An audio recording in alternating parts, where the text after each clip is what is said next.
On croit souvent que le passé finit par s'effacer. Avec le temps, avec un peu de maturité, avec l'oubli.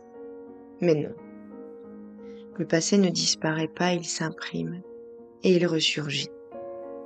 Dans nos gestes, dans nos silences, dans notre façon d'aimer, de crier, de fuir. Et parfois même dans nos enfants. Il ne suffit pas de vouloir faire mieux, il ne suffit pas de promettre qu'on ne reproduira pas. Il faut aller là où ça fait mal, guérir, comprendre, faire la paix. Parce que ce que tu ne guéris pas, tu le transmets. Même si tu veux l'éviter, même si tu te jures que non, même si tu penses que tu es au-dessus de ça. Cet épisode, c'est un appel à regarder en face, à briser les chaînes, à redevenir libre. Je vais te raconter ce que j'ai vécu, ce que j'ai choisi et ce que j'ai dû guérir pour ne pas faire subir. J'ai grandi dans un foyer où l'amour faisait parfois mal, où les cris couvraient les silences et où les mains servaient plus à punir qu'à protéger. Petite, j'ai été frappée et j'ai vu ma mère l'être aussi, par l'homme qui partageait nos vies. Je me souviens des regards, de cette tension dans l'air permanente, de la peur de mal faire, de mal dire, de ce sentiment de ne jamais être assez sage, assez douce, assez bonne pour mériter la paix.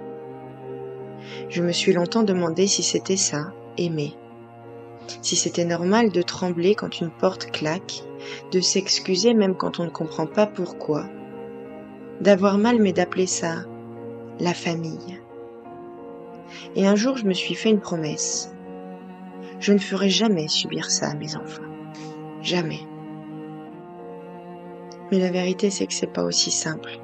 Quand on a grandi dans la violence, elle laisse des traces, des réflexes, des colères qu'on ne comprend pas, une tension dans les gestes, une dureté dans la voix, même quand on pense qu'on fait différemment. J'ai dû me confronter à ça, à cette version de moi que je refusais de voir, à ces moments où l'impatience prenait le dessus, où la fatigue réveillait des automatismes. Je ne frappais pas, mais je portais encore les cicatrices de ce qu'on m'avait transmis. Et tant que je ne les regardais pas en face, je n'étais pas libre. C'est là que j'ai compris. On ne transmet pas seulement ce qu'on fait, on transmet ce qu'on est, ce qu'on vibre, ce qu'on fuit.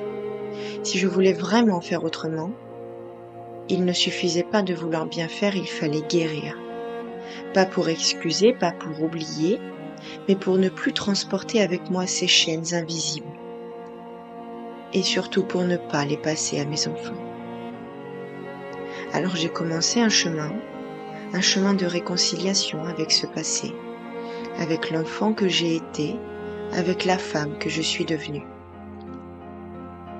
Ce n'est pas un chemin qui se fait en un jour, mais chaque pas est un acte d'amour, chaque prise de conscience est un soulagement, chaque pardon, même silencieux, est une libération.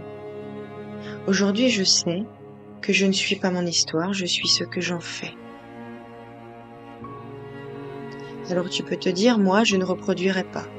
Et c'est vrai, tu vas tout faire pour. Tu vas lire des bouquins, tu vas réfléchir, tu vas te remettre en question. Tu vas faire différemment, tu parles, tu écoutes, tu fais attention. Tu fais même l'opposé parfois par peur de devenir comme eux. Mais malgré tous ces efforts, il y a des jours où ça déborde. Des mots qui dépassent ta pensée, des gestes trop secs, des réactions qui ne t'appartiennent pas vraiment. Et tu te retrouves à t'en vouloir, à pleurer, à te demander comment c'est possible, alors que tu sais, alors que tu as promis. La vérité, c'est que ce que tu ne guéris pas reste vivant en toi. Tu peux le nier, tu peux le fuir, tu peux le couvrir de bonne volonté, mais ça ne suffit pas. Parce que le passé, quand il n'est pas apaisé, il agit à ta place. Il prend les commandes dans les moments de tension, il colore ta manière d'aimer, de parler, de poser des limites, ou de ne pas en poser. Il s'infiltre dans tes relations et parfois dans l'éducation que tu transmets sans même t'en rendre compte. Tu ne veux pas faire de mal, mais tu portes encore celui qu'on t'a fait. Et tant que tu ne l'as pas regardé, libéré, compris, tu le portes avec toi, partout. Guérir, ce n'est pas oublier, ce n'est pas excuser ce qui a été injuste, cruel ou inacceptable. Guérir, c'est refuser de continuer à souffrir, refuser que le passé décide encore pour toi, refuser d'être en guerre avec toi-même et refuser de léguer ce poison à tes enfants. Faire la paix, ce n'est pas un acte de faiblesse, c'est un acte de puissance, c'est reprendre le pouvoir sur ton histoire, sur ta vie, sur ton futur. On croit souvent qu'il faut enterrer, mais non, il faut transmuter, prendre ce qu'il y a eu et le transformer en force, en lucidité, en amour plus conscient. Ton passé peut devenir un fardeau ou un tremplin. Et la seule différence, c'est ce que tu choisis d'en faire. Si tu écoutes ces mots aujourd'hui, c'est peut-être parce que toi aussi, tu portes quelque chose. Un poids, une blessure, une histoire que tu n'as pas choisie, mais qui continue de t'habiter. Tu veux tourner la page, tu veux faire différemment, avancer, mais tu sens bien qu'il y a encore un nœud quelque part, quelque chose qui te retient. Une colère sourde, une tristesse profonde, ou juste ce besoin de comprendre, d'apaiser, de respirer enfin. Alors je veux te dire ceci. Tu n'es pas condamné, tu n'es pas prisonnier ou prisonnière de ton passé. Tu n'es pas obligé de reproduire. Tu n'as pas à faire semblant d'avoir tout réglé. Tu peux choisir de te libérer, de faire la paix pour toi et pour ceux qui viennent après toi.